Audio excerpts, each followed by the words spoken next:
Welcome to the Health Fix podcast, where health junkies get their weekly fix of tips, tools, and techniques to have limitless energy, sharp minds, and fit physiques for life. Hey, health junkies. On this episode of the Health Fix podcast, I'm interviewing Jason Shiers. He's a psychotherapist. He's a certified transformative coach. He's gone through the full journey from childhood trauma to addictions, mental health problems, jails, psychiatric care, and he's even done the 12-step recovery programs. And you know what? He found that none of those were as helpful as being present with his own thoughts. Now, you might be thinking, oh my gosh, my thoughts are what drive me crazy. Yeah, guess what? There's a lot of truth in that statement. Now, in this podcast, I share a lot about my personal struggles with mental health and even being the fat kid when I was younger and coping with food to try to help get myself to feel whole. So here's a crazy, crazy thing that I want you to just think about going into this podcast. I want you to be open to the possibility that the stories you tell yourself may be why you feel the way you do. The stories you tell yourself about I'm not good enough, I'm fat, I'm this, I'm that, I'm depressed, I'm anxious. Giving yourself labels, or even if a doctor is giving you a label, even if I have given you a label as a diagnosis. Put it this way, the insurance company has to have that. I don't. And I don't want you guys to have labels either as to what is going on. There is nothing wrong with you. You are perfect and whole as you are. And here's the thing. You have power to heal yourself. You have a very incredibly smart body. And it can balance itself, and it can also reprogram itself. And in particular, change all those programming things that you've told yourself over and over in your head for years and years and years. So, going to this podcast, I want you to be open to the fact that maybe some of the things you tell yourself aren't necessarily true and can be changed to help you have some peace and comfort and get rid of a lot of these things that are bugging you in life. All right, let's introduce you to Jason Shiers. Hey there, health junkies. I have Jason Shiers on, and we're going to be talking about one of the things that I think is kind of shoved under the rug quite a bit. It's addiction. And in this case, Jason's going to talk to us a little bit about his story because he's coming from the place of a certified psychotherapist and transformative coach, but he also struggled with addiction. And I think it's great to kind of go between the two lines of what it's like to be in the midst of things, but also what it's like on the outside, looking in. So we're going to dive into that so you guys can get a really great perspective of addiction from different angles. Jason, welcome to the Health Fix podcast. Hi. Thanks for having me. I'm looking forward to, I always say I'm looking forward to hearing what I'm going to say because I don't actually know. It's fun. It's fun because, sometimes like really gold stuff comes out on these podcasts and I love it. So, I think for a lot of people, that have been drawn towards helping in psychotherapy, there's been certain things in their life that have kind of drawn them to it. But I'm always intrigued when it's a second choice. You haven't been like, oh, I wanted to be a psychotherapist since I'm 12. You had to kind of go down the hard road to get there, the hard knocks of sorts. Yeah. So tell us a little bit about, we'll go through the whole story. I'd love to hear, tell us a little bit about what was that point that you were like, oh, wow, I think I might have a problem here. And then give us the scoop from there. Because I think folks dabble in their head about, do I have a problem? Do I not? Do I do not? And just breaking it all down. Yeah, there wasn't actually much of a memory of any life where there wasn't a problem for me. So it's quite easy, it's kind of like, there wasn't like I do get people coming to me as clients saying, oh, I just started being an alcoholic when I was 30. And I just go, really? It's kind of like, because it never starts there. It never starts there. It don't wake up one day at 30 and decide to become an alcoholic because you had an end of a relationship or something. It's always manifesting itself throughout your life, even if it hasn't yet got to that point of being about drugs and alcohol or gambling or sex or pornography or something, So for me, my earliest memories were of my dad going out one day and never coming back. He was killed in an accident. And from there, you know, like all the memories of that are particularly painful and kind of and tragic, you know, and sad, and from there just coping, you know, Mhm. finding a way, you know, and food was my friend, you know, because while I lost my dad physically, I kind of lost my mum mentally because she was coping with the grief and, you know, and she was left with two children and she struggled in her own ways, you know, to escape from, you know, her experience. So I was pretty much left on my own at that age. That's how Mhm. it felt, you know. Yeah. So food became my friend. It became my comfort. It became my escape from what looked like my life, you know, like not cognitively or rationally at this point, you know, just in a seamless flow of sensations and perceptions and experiences, you know, not making any sense of it at that age, but just literally finding a way to cope, you know, with uncertainty as a child. You can imagine now, like me having, I've got a 5-year-old boy, you know, it's kind of, and particularly now at this time is he gives me so much reflection, you know, looking at him and thinking of myself at that age, you know, it makes my heart ache so much, you know, like seeing it and thinking of my own tender self at that point, you know, and how I made sense of losing a parent and the massive impact that that has, you know. So food makes sense, right? I mean, if we're infinitely resilient and infinitely creative as a species, you know, it's kind of like then no matter what happens, we find a way to cope with it, regardless of whether it's socially acceptable, normal, or whatever it is, whether it's given a label by the psychological profession. Just finding food at that point as a way of coping makes complete sense, right? If I'm having a dis-ease inside of me, an emptiness, a discomfort, and food gives me a sense of okayness, then of course I'm going to do that, you know. Mhm. Mhm. So so you know that's where the start of it came, and then I got thrown into the system. You know, I got like my first psychiatric diagnosis at 9 years old. But like Wow. looking back when I did my psychotherapy training many years ago, yeah, they said to me, "Why don't you apply for your medical records?" So there's a thing here in the UK where you can go back, and I got all these records from the 80s of all these psychiatric reports that I had when I was medicated, what dosages I was put on, what they thought of what was wrong with me at the time. There's not one mention of grief.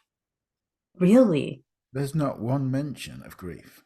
There was a Wow. mention of me being slow and having learning difficulties, which wasn't true because I went to private school and I scored one of the highest possible scores and was given a full scholarship to a private school. You know, it's kind of like, but that's kind of like, you know, that's regardless. You know, there's another thing that I teach is that intellect cannot save you. You know, like no matter how clever you are, you can't think your way out of addiction. You know, it's kind of like it's an internal dis-ease with an external process or substance to as a function of dealing with that dis-ease. But as you're thrown into the system like I was, it starts to become labeled and pathologized, this normal human response to adversity, you know, and there's a whole industry built around it. There's pharmaceutical companies and medication and people writing prescriptions and giving labels, and there's a list of codes in a book that you can give people that present with normal human response to adverse circumstances,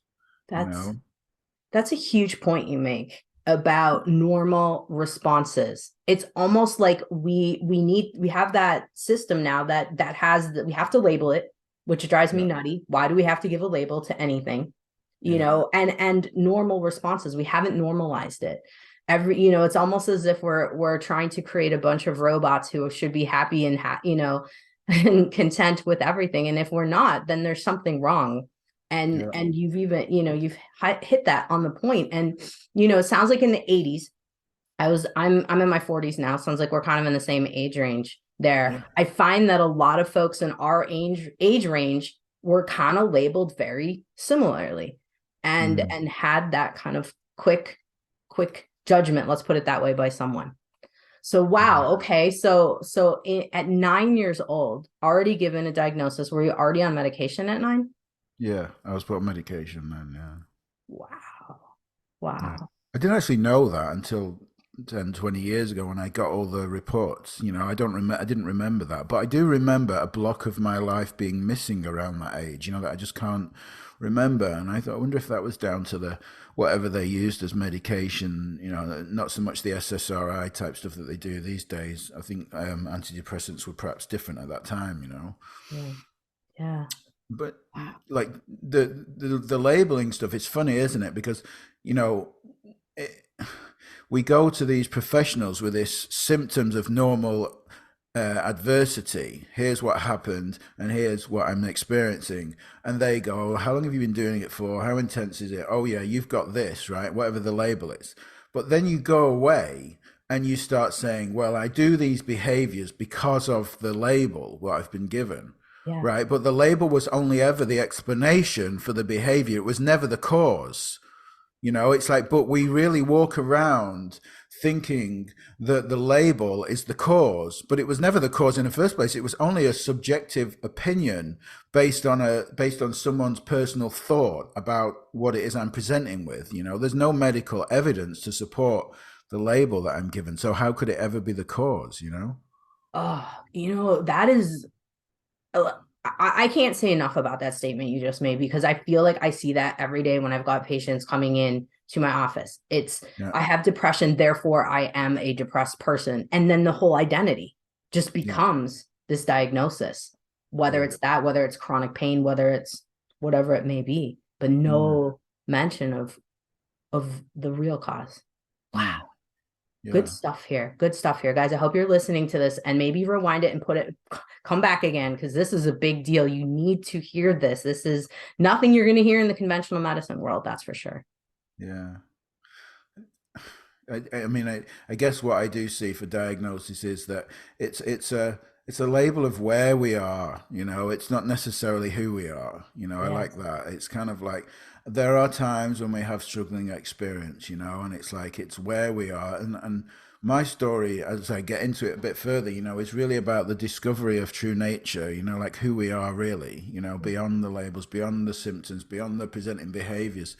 And to say a bit more, about after that, like it was just chaos for many years. I don't need to talk too much about the thing, but it was from an early age, as soon as I could steal money and go out, I stole a lot of money from home. I bought bikes, motorbikes, all sorts of things. I was constantly finding where my mum hid any money, and I would take it. If it wasn't nailed down, I would take it and sell it.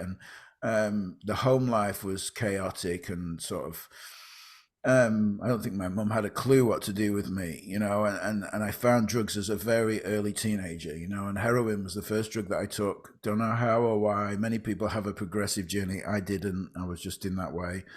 And that started 10 years of crime and jails and institutions and psychiatric restrictions and all sorts of, like craziness.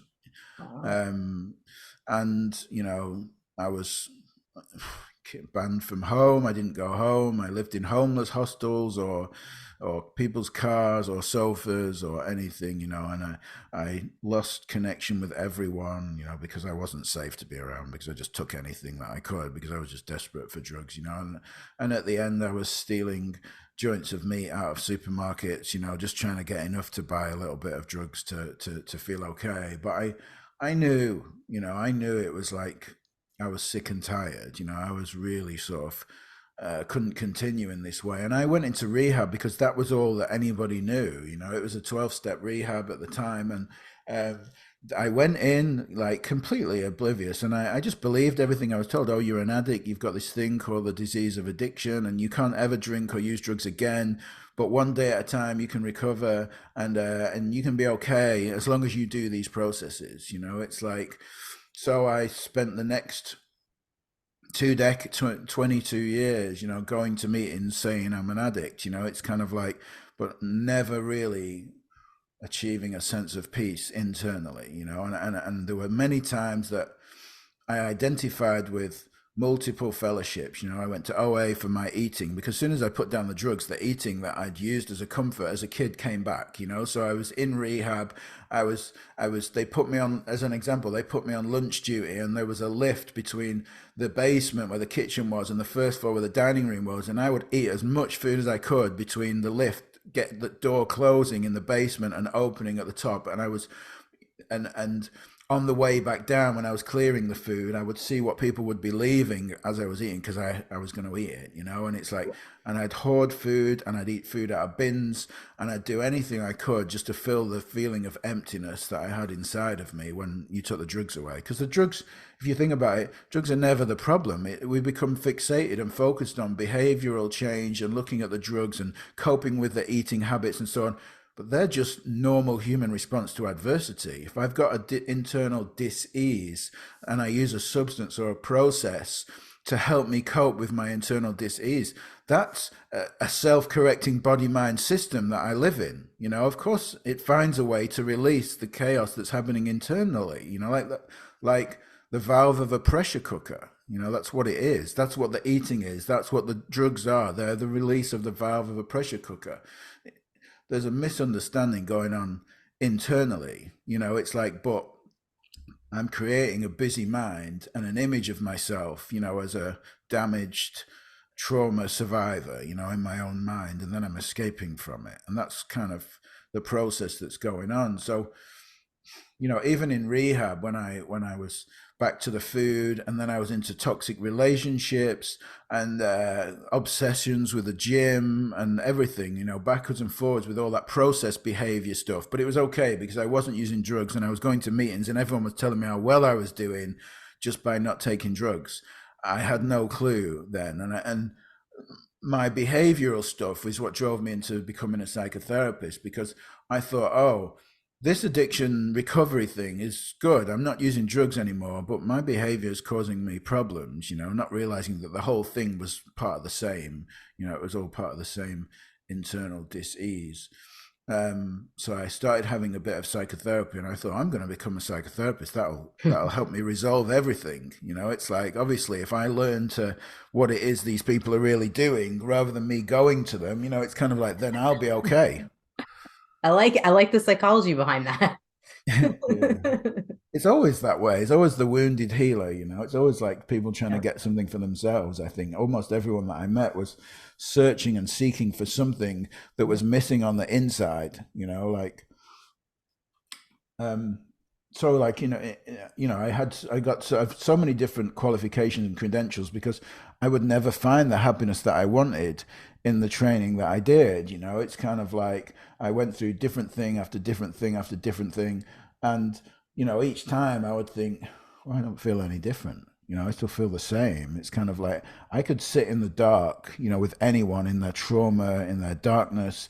I could be present with somebody, you know, I could feel someone's pain. I was intuitive and attuned to people, you know, but I didn't know where the light switch was. Nobody knew where the light switch was. No one knew how to say, everyone coming to me wanted only one thing. They wanted to experience peace of mind and contentment, but I didn't know where that was because I hadn't experienced it for myself. Huge, huge statement you just made right there. Because I think that's part of the problem we have with many psychotherapists, Yeah. counselors, etc. right now. They have never experienced peace of mind. So it's very hard for folks who are going day in, day out, you know, to talk therapy to really get anything out of it, even cognitive based or whatever type of therapy it is. It Until you can understand that peace of mind yourself, I feel like you can't necessarily, and I'm not knocking on any counselors, I'm not knocking on anybody right now. What I'm getting at is sometimes we have to go through the misunderstandings. And Jason, of course, has a podcast, Misunderstandings of the Mind, that really kind of bring this whole concept out. Same thing goes, and I'm going to call doctors out, like myself. I really only figured out all my mental crap in the last 5 years.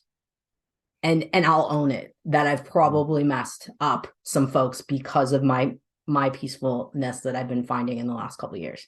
So I'm gonna put that out there.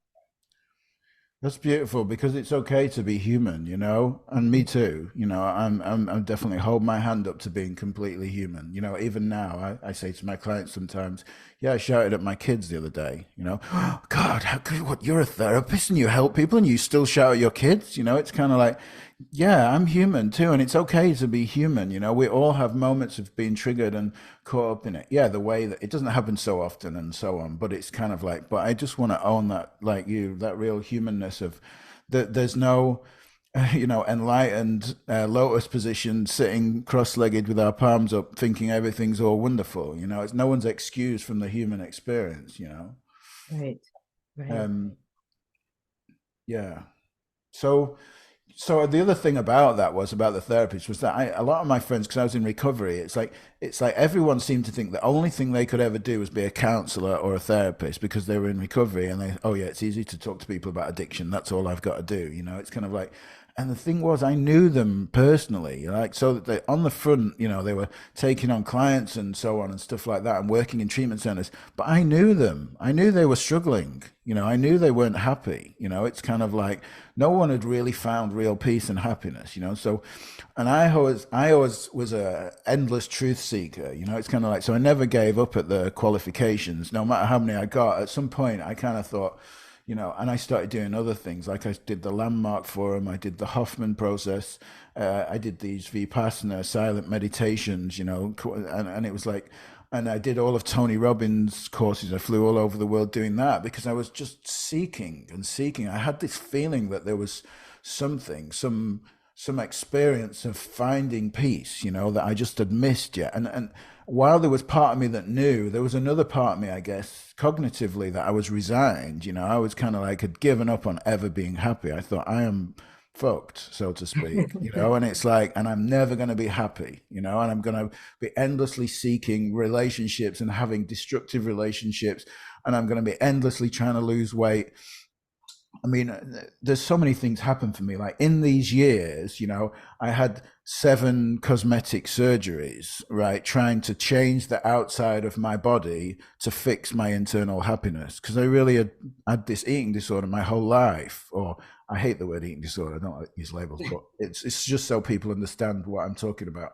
I had Yeah. this relationship with food and my body. You know, my body was always never happy with it, and I couldn't stop the way that I ate. You know, it's like, so I'd had all these surgeries and the hope that one day I would wake up feeling happy with the shape of the outside and that would change the inside, you know. So this was the lengths that I had gone to fix my internal experience by doing things on the outside, you know. So all this stuff was going on like at the same time, you know. And after I'd been to Tony Robbins, I joined this personal development group where everyone was like, yeah, get up at 5 o'clock in the morning, get a trampoline and a plunge pool and force yourself to the grind 18 hours a day. You can do it. Don't be a victim of life, positive thinking, and all this shit, you know, that people lump onto your to-do list that's not like it's not long enough already, you know, for all of us, you know. And you know, okay, that's what it is. I'm not doing enough. I've got to do more. I've got to create more. You know, it's like, but internally, you know, just collapsed emptiness. You know, like with a feeling of longing for love. You know. Yeah. Yeah. And when I joined this personal development group, I met a friend, and she said, "I've got a login for this website, and if you log in, there's some videos on there, and you could share them in this personal development group so everyone could watch them." I went, "Oh yeah, I could do that, no worries." So logs into this thing, and I looked through these listed courses, and one of them was called "The Path of Effortless Change" by Michael Neal, and I thought, oh, I just love the word effortless. You know, it's kind of like I thought my life has been anything but effortless. In fact, every day feels like a grind. You know, it's like it really does. It feels like I wake up every day and go, oh, God, you know, another day. Mm-hmm.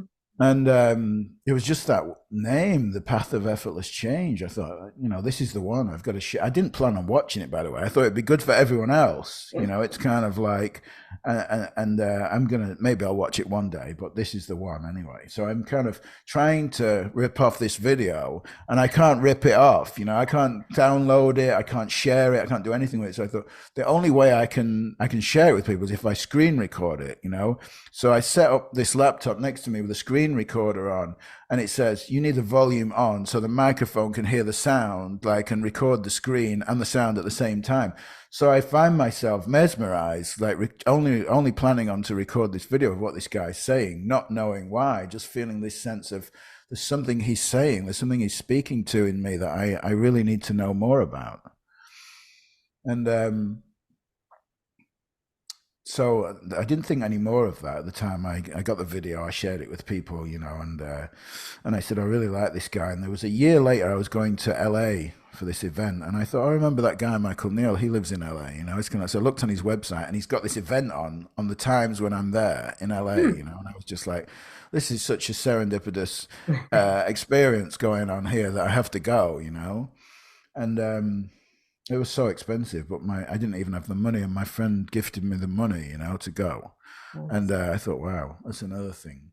And I went there with this kind of, as we do, you know, like thinking I knew a thing or two about change, you know, because I'd had this long list of letters after my name and credentials and all this other stuff, and years of change and decades of 12-step and addiction work and all that. And I was like, what can this guy tell me? You know, it's kind of like, so I turn up with my book. Bear in mind, I've been in Tony Robbins 18 hours a day, you know, previous year, a few months before, expecting these really intense, long things because it was so expensive, you know. And like, I turn up there and he said, oh, it starts at 10 o'clock. It's 2 days. It's mega expensive.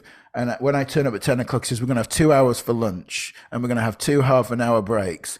And I'm there going, 2 hours for lunch, 2 hours, that's 3 hours. We're only here for 7. You know, it's kind of like, and I've paid a fortune for this, you know, it's kind of, how am I going to get my money's worth in this short amount of time?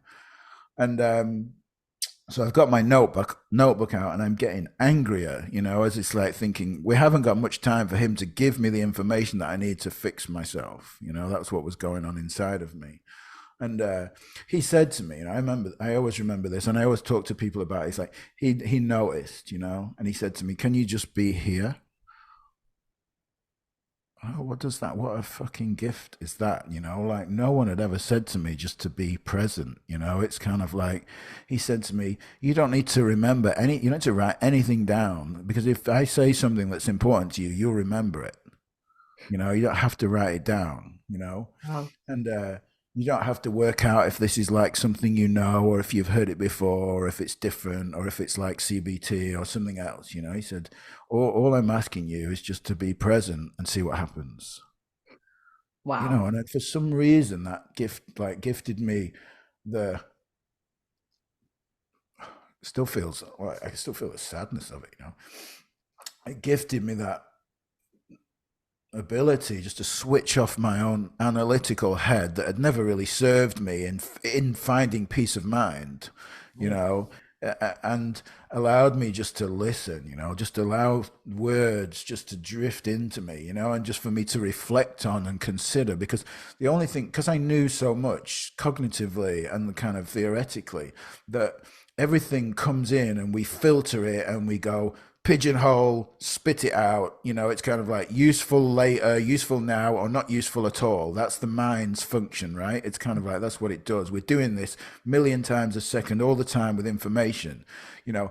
And like everything good that we hear about who we really are, our true nature, doesn't happen cognitively, you know. It happens beyond the cognitive filter, you know. So I was able to let these words just wash over me. I have no idea what I heard that 2 days, you know. It's kind of like,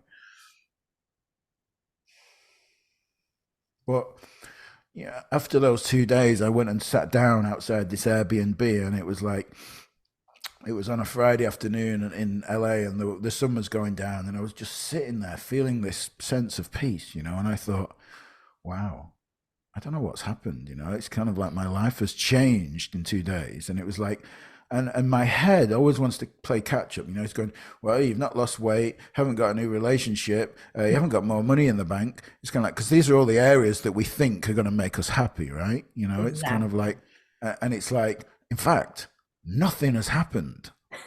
You know, and it's kind of like, what is this? And I could listening to the birds chirping, you know, and it was like, I thought, it's like I've woken up out of a bad dream, you know. It's like I've come round out of a nightmare, you know. And I tell you, I was that certain that my life had changed, that I'd had a therapist for 7 years, and it was very hard for me being a therapist to find a therapist. I went through hundreds of phone calls and emails trying to find people, and I'd found one that I liked, and I'd been with her for 7 years. And I have emailed or called from LA, and I said, the next session will be the last session. I don't need it anymore, because I knew that seeking for my life was the seeking for myself, was the experience of me experiencing me beyond the thought story that I told myself every day about being a childhood victim of trauma and an addict, and all these things, all these labels and all these diagnoses that had been given over the years that had been lumped onto the identity that I thought I was, and it's so much crumbled in those few days. It's kind of like, I knew I wouldn't practice psychotherapy in the same way. I knew there was no way of getting, I knew the past had gone and there was nothing to resolve there. I knew my life was going to change. I knew that I wouldn't go back to meetings. I never went back to meetings. It's like 7 years ago. It's kind of like, I didn't need it. I wasn't an addict, and it was known I didn't need to go there. It wasn't true. I just knew that. And it was only later I did Michael's Super Coach Academy and trainings in LA, and over a few years, a couple of times. And it was only then that I started to learn what I do now is I point people to their true nature. I help people see beyond the story of themselves, which is where all suffering is created. All suffering is created. I saw that I was playing the lead character of a movie that played every day, all day in my own mind, but it wasn't me. It wasn't who I was. It was just who I thought I was. And, don't believe your own thinking because it's not true. It's kind of like, no one had ever said that to me. Every thought I had thought was a reflection of who I was, Mm-hmm. Yeah. Yeah. So much fell away, so much freedom, so much change in perspective happened there, in every area of life, everything changed from then on. And, it's been there's more, but it's been like a magical evolution of understanding, of myself and working with people and so on, and sort of seeing how, for the eating disorder disappeared as well. 40 years, psychiatric care, also chronic pain. I know you mentioned chronic pain. I'd had 20 years of going to chiropractors. I'd been in 10 MRI scanners. I had all sorts of L1 to L6 was herniated. I literally couldn't go out without pain medication. It's kind of like everywhere I went. And it was only it was the third time I did one of the intensives of the coaching training, and I was in Prague. And I didn't even realize this had happened. And they said, "Oh, does anyone want to stand up and talk about what they've got out of this training?" So I stood up and I took the mic and I said, this thought came to me. It's kind of like, I haven't even got pain medication with me. It's kind of like, I did not leave the house without pain medication. It's kind of like, in fact, I've been in Prague for a week without realizing that I didn't even have pain medication with me. I would never I wouldn't even leave the house, let alone another country, without enough, like opiate-based medication or something, just in case, because my back would have these spasms. And it's all, it's kind of like, I started to see how the mind-body system, the stressful thinking creates the inflammation, and the inflammation creates, even though there is a physical issue, it's kind of like just makes it a million times worse, and since that time, I've lived pretty much pain-free. Wow. I think that's a really huge point you make, because as an acupuncturist and a doc, I work with a lot of folks that have pain, but I also, I talk a lot about what does this pain mean? Pain is often, yes, there for us in the acute sense of, yep, someone got jacked up. But after that, when it lingers, now I'm going, back to where's it in the body and what does that mean emotionally for you? And I'll often start to kind of go back through people and kind of talk to them about, okay, where's the source of this? And one of the big things that, in addition to chronic pain, and that you've mentioned, is the eating issues, the overeating and using food as your comfort. I think it's a huge, think about it. Like you were saying, you were young and that was your coping mechanism. And we see that because Like a 3-year-old's not going to get a hold of heroin. That's just not going to happen. And I mean, maybe it has, but it's not as common. Let's put it that way. So it's Yeah. the quickest thing we can get. And then the sugar. And then after that, when we can get a hold of things, it kind of evolves from there. So I'm looking back into how you said your pain went away, but also the desire to overeat went away. Yeah. And we have many women and men who are going through all these programs for weight loss and wondering why they don't achieve the weight loss. They can't stick with it. They think they have poor willpower. Yeah. This is huge. Yeah. It's what I call an inside out experience, not an outside in, you know. It's like that, you know, when I work with somebody with weight loss, it's kind of like I never talk to them about food. And it's kind of like at some point in the process, they go, yeah, that thing, yeah, it just stopped. You know, it's kind of like I don't do that. I don't really feel the need to do that anymore, you know. And it's like because it's the wrong place to look. You can't take away someone's coping mechanism, you know. And it's like people have just become because of this pathologizing of normal human response to struggle, you know, to stress, to life, that, and we found a coping mechanism. You know, it's kind of like then we're trying to do behavioral change, you know, at the level of the coping mechanism. It's kind of like, I'm wondering why willpower doesn't work. It's never going to work because we're always going to use the coping mechanism at some point. It's nothing to do with your willpower. It's to do with the fact that the neurological pathways, the habitual response to discomfort on the inside is to do this behavior because I get a moment, even if it's just a momentary feeling of peace or escapism. Now, when you start to understand and make sense of your own experience, so you're not suffering and struggling, you experience more joy, peace, and contentment, what you always wanted, then you don't need a process to fix it because it's already good. Nobody ever, I often say when I do talks, no one ever woke up joyful, looked out the window and went, oh my God, what an amazing day. I think I'm going to use crack cocaine today. No one did that. No, you don't need to No, escape. no, there's nothing to escape from. Yeah. Yeah. No, it's true. It's true. And this concept of escaping is kind of what I talk with folks a lot about. And I think, you know, you've hit on something incredible. And maybe even with all these courses, and I want to just see what your thought is on this, because I'm a serial course taker of everything and anything, only because I feel like it was part of my quest for a long time to figure out what was wrong with me, but also help other folks. But on that pathway, I felt that even the course itself, like how you were sitting down, you're like, I have to write, you know, I got to get all the information. Do you feel like courses themselves were escapes too? Like a way to escape? Yeah, I might term it slightly differently, like Sure. spiritual seeking or something. You know, it's kind of like personal development.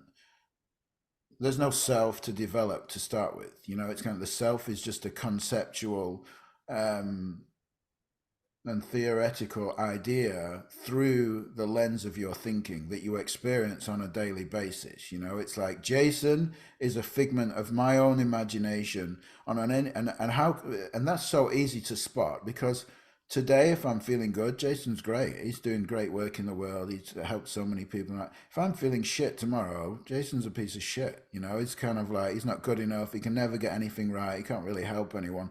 How can it be so different on 2 given days? It can only be a reflection of my state of mind. It's nothing to do with the truth, you know, of who I am. The truth of who I am is that, you know, I'm the awareness of those things. I notice them happening within me, but they're not who I am. And the course taking and spiritual seeking and personal development just looks more superior to taking drugs and eating food. But it is what are we in search of, right? We're in search of the same thing. We're in search of ourselves. We're in search of the ultimate answer. We're in search of peace of mind, or we're trying to develop this imaginary self that we think we are. So, because it looks like this imaginary self that we think we are can attain this state of eternal happiness that exists at some point in the future. But it can't possibly exist at any point in the future because the only moment there is this one. Like life is now. Life is the days that pass in between when I think I'll get there and now. That's life. You know, every single day when we wake up, the love that we give to people, the present moment that we share, the experiences that we have good or bad, you know, nice or not nice. It's kind of like, that's our life. Our life is not happening at any point later. So the courses are always in search of, now I'm not saying it's not a good, I mean, of course, if something makes sense to you, you want to learn to be a doctor, then take medical school. You know, it's kind of like, makes sense. Nothing wrong with that. You know, it's like, but if it really looks to me that when I get this, then I'll be happy. You know, it's kind of like, that's an illusion. That's the trap. That's the rat race. Because everyone is trying to get their ducks in a row and achieve this external status and thing about something that's just imaginary. You know, it cannot be improved. It cannot, in the same way, it can't be degraded either. You know, we are perfect as we are. Our life experience is perfect. All struggles are divine, you know, because they're leading you back to this realization of who you are. You know, that's all struggles are pointing us back there. They're pointing us back home inside ourselves. Every search on the outside is for ourselves on the inside. That's all there ever is. You know, addiction is what I call the lost man's way to enlightenment. You know, it's like, it's really pointing us home. You know, it's like a longing inside of us that we don't understand. And we innocently test out all these things on the outside, and some of them become habitual. But what we're really looking for is the connection with ourselves, the love within ourselves, you know? Mm-hmm. Mm-hmm. Absolutely. Absolutely. Now, I think a lot of people are going, okay, Jason, I've never loved myself. Yeah. I've, you know, and I'm gonna speak from personal experience for folks. I know I'm not the only one, but I hated myself for years, and I was a little fat kid. That was me, and you know, I kind of went through that, and then chose certain relationships where you know it didn't work out so well because I hated myself.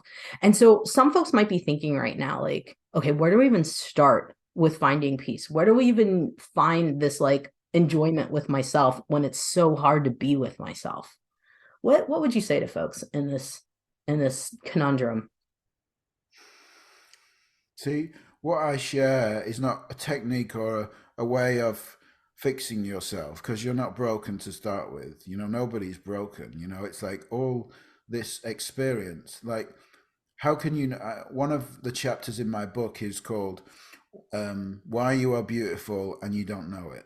You know, it's kind of like, because there's no such thing as low self-worth, even though people would say it's real and they experience it. Low self-worth is another illusion of the mind. You know, it's like, what is it that tells you you've got low self-worth apart from your own thinking? You know, it's like, it's just another thought. And it's like, and if you see thought for the truth of what it is, a transient energy that comes to you in the sound of your own voice, in your own mind, randomly, you know, it's kind of like, why would you even listen to that? You know, it's kind of like, what relevance is it to the truth of who you are? Now, all these things sound kind of abstract in a way, and perhaps not of that much value to somebody unless they have some sort of insight, because I'm always saying to people, don't listen to my words. I don't want you to take my word for this. What I want is look inside yourself. And that is the first fundamental important thing in my work, is that we stop looking outside to change all the circumstances, and we start looking inwardly at the creation of our experience that happens inside. And what we realize is that actually there's no outside world. Nothing's happening outside without my perception. You know, it's kind of like, and what I'm feeling and living inside is my perception of an objective world. Now, all experience is created inside of me. So the idea that I have low self-worth is just that, an idea. It's an idea created by me and experienced by me within me. And the truth is that an objective world has been created because there's money involved in fixing people with low self-worth, right? So people have come up with a solution innocently. Like you said, nobody's got bad intentions, but it's like they've innocently come up with a solution to low self-worth that when we feel we've got low self-worth, we then go and buy into, and we take courses for low self-worth and work with coaches and therapists for low self-worth, who will also confirm that we're broken and we need fixing because they don't understand themselves. The truth is that self-worth is an illusion. You know, there's no such thing. You can't have or not have self-worth. Everyone is the same. You know, everyone is equally worthy, because that's our birthright. That's our innate nature. It's who we are, you know. When I realized this whole concept of I created my whole internal story of who I was, it was mind blowing. I'm going to be honest.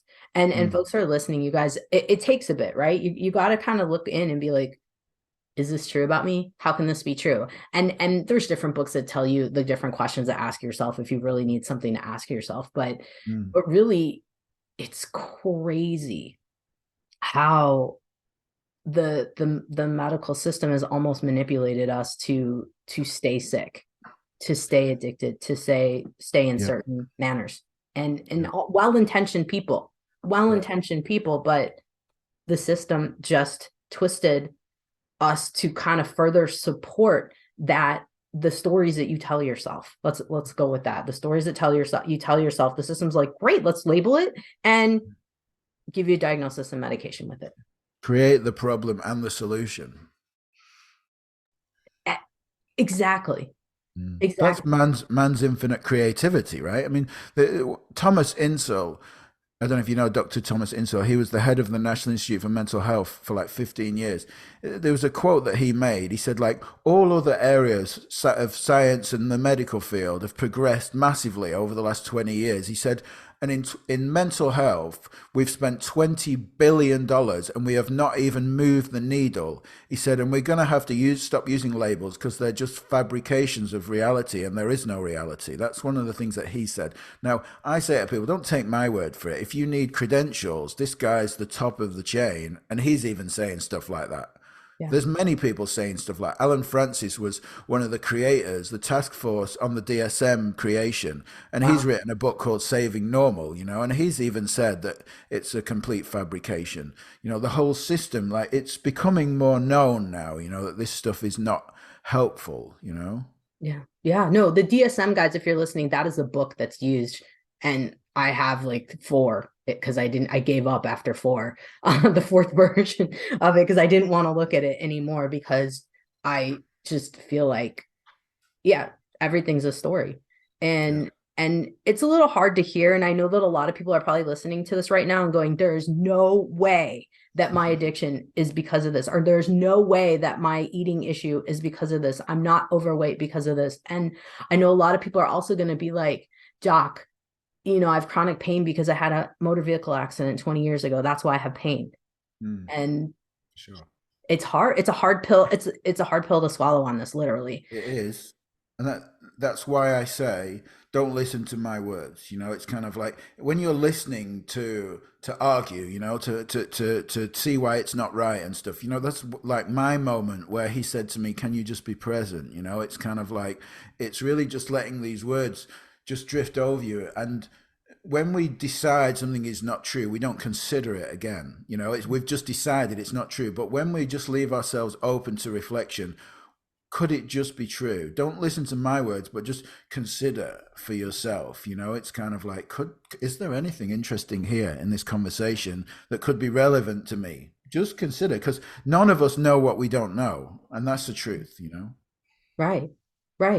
It's absolutely true.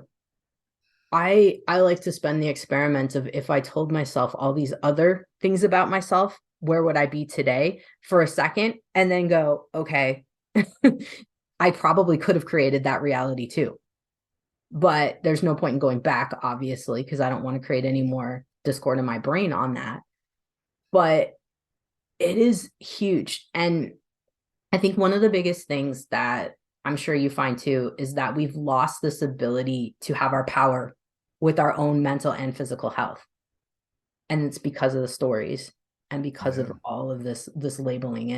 And I believe that modern medicine has its value in terms of, if your leg's falling off, obviously we need advancements. But I feel like we've been duped big time in a lot of the mental and physical aspects of how health care evolves and the addictions that happen because of certain issues. I mean, it's why we have, let me ask you this. In Washington State, where I actually practice, in Tacoma, Washington, we have homeless camps everywhere. How, and we have this opioid problem, and we need to solve the opioid problem. I'm like, whew, I don't think it's obviously I don't think it's a drug issue. It's what these folks have been through in their life and the stories they tell themselves.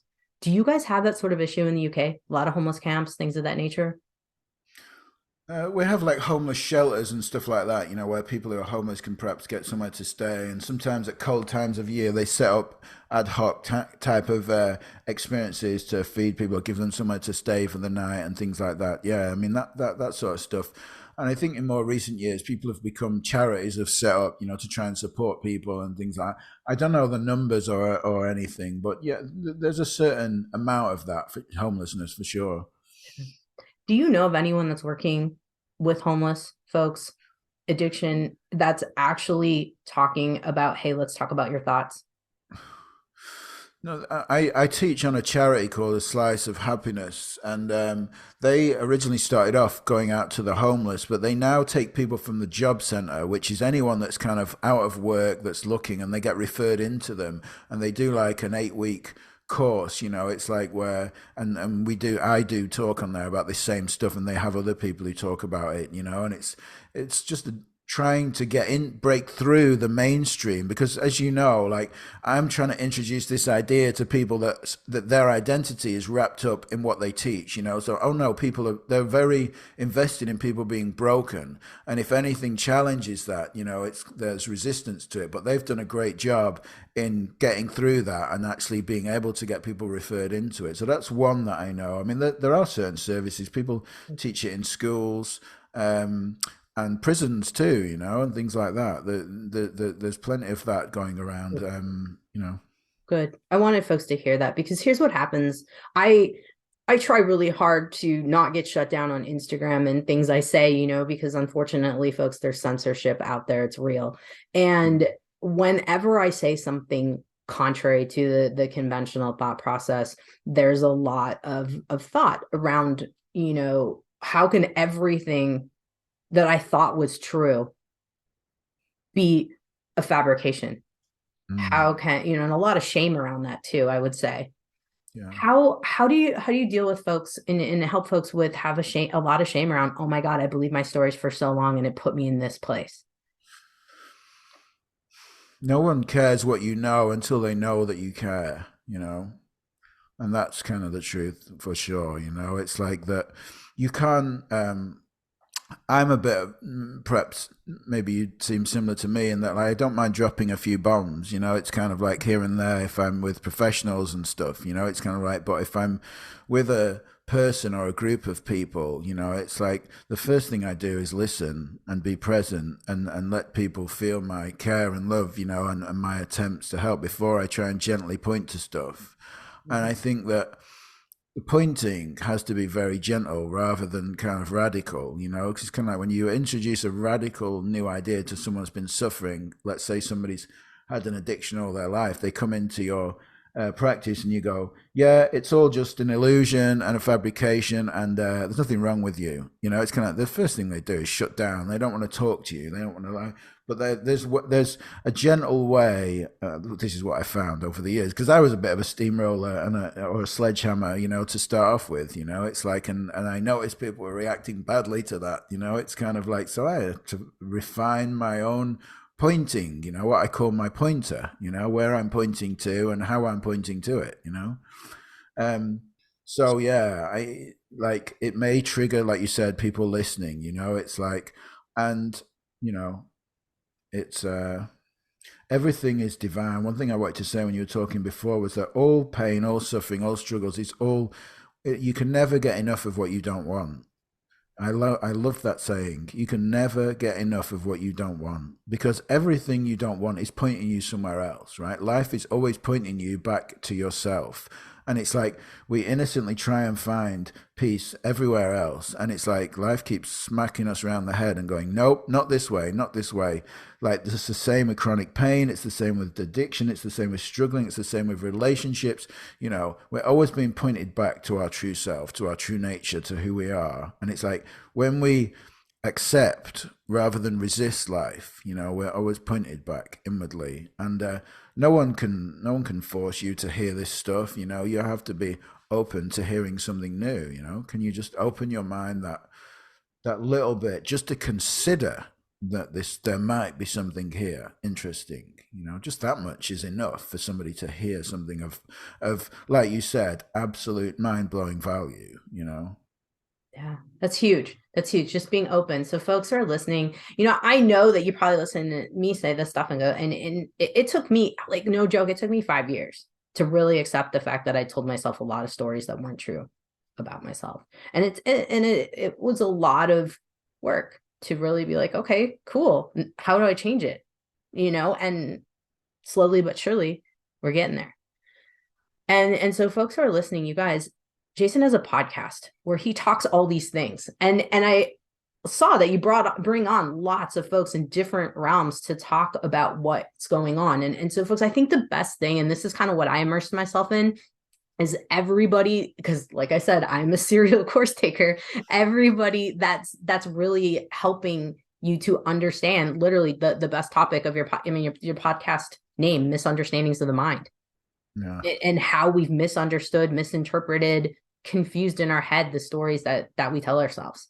And so your whole podcast series is what I want folks to really think about. Yeah. Listen in. It's all, every podcast is pretty much the same, but it starts in a different place. It starts at anxiety, it starts at addiction, it starts at depression, but they all come to the place of true nature is never damaged. Who we are, we all have innate, perfect, undamageable mental health. I'm not talking about mental illness, which is the concept of the traditional world. I'm talking about mental health, a place of perfection inside of us that cannot be damaged, cannot be scratched, no matter what we've done, no matter how long we've done it for.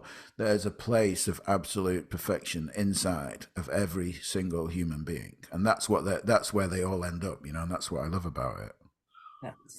That's amazing. Guys, you got to go check out Jason's podcast, Misunderstandings of the Mind, and it's misunderstandingsofthemind.com too, for them to find everything. Yeah. Where else can they find you to get more info, and just really start to hear your message that you're putting out there?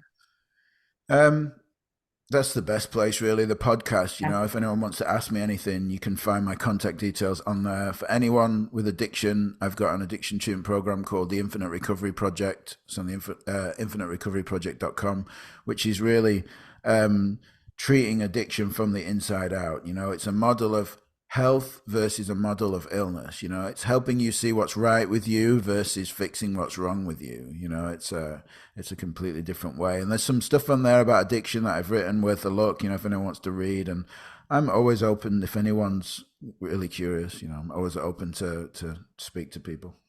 I love it. I love it. This is my jam in terms of changing the mind. And this is incredible stuff that can help guys with any aspect of your health, just like Jason said. Jason, thank you so much for coming on, sharing your story, but also getting real with us and just helping people be, get that peace and comfort that they're searching for, helping put that pointer in the right direction. That's how I wanted to say that one. Yeah. Thank you. Yeah, I always appreciate it. If it can just make a difference in one person's life, I'm all good for that, High five to that. High five to that. Hey, fellow health junkie, thanks for listening to the Health Fix podcast. If you enjoyed tuning in, please help support me to get the word out about the podcast. Subscribe, rate, and review, and just get that word out. Thanks again for listening.